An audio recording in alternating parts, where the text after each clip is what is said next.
One of the things, these Australian Cabinet papers, one of the things that's very interesting is how pessimistic the Australians were about the future of Papua New Guinea. There was almost a relief that Australia was getting rid of this problem.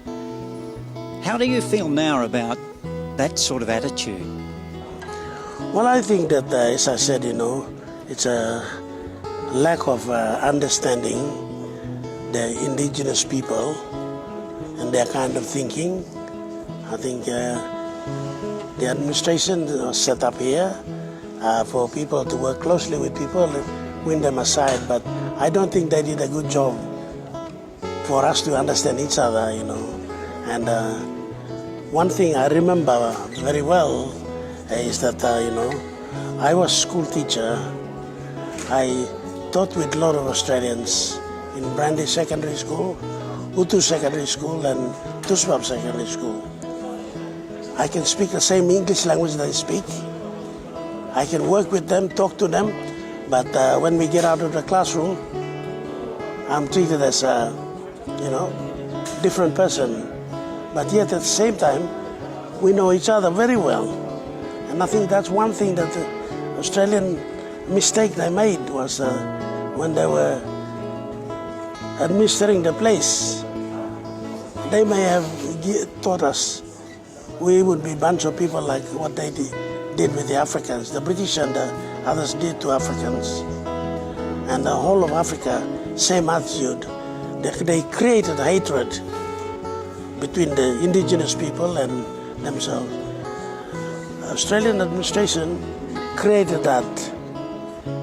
And it's whether them or people who came to early colonizing, because I remember going through a tobacco factory in Goroka, Matus, a South African.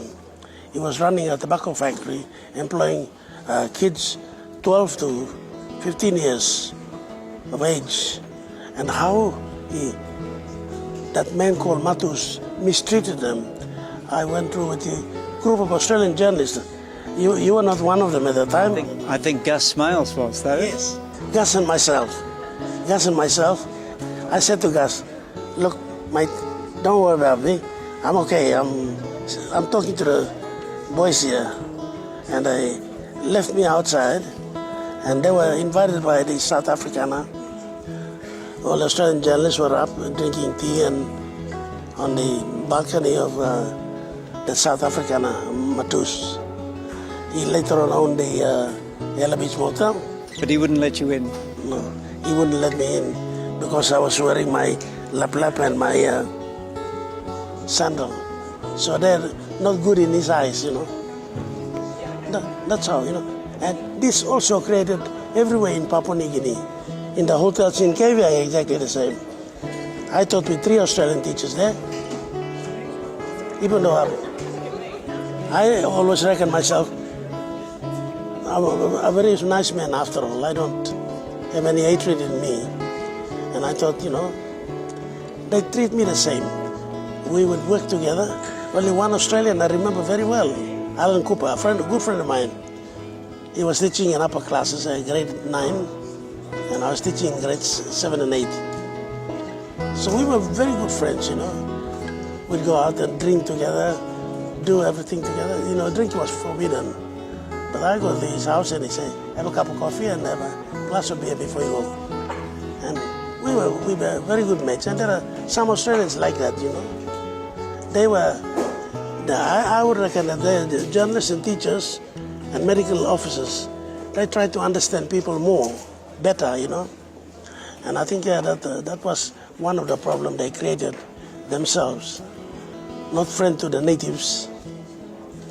And in Ella Beach, special branch people will come and get me and Nombri from Administrative Staff College down there.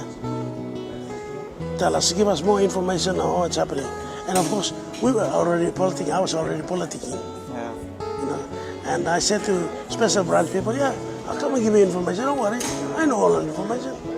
I was giving the bullshits and really information was in me. So that's a kind of thing, because that created not animosity, but kind of, dislike for people, you see. So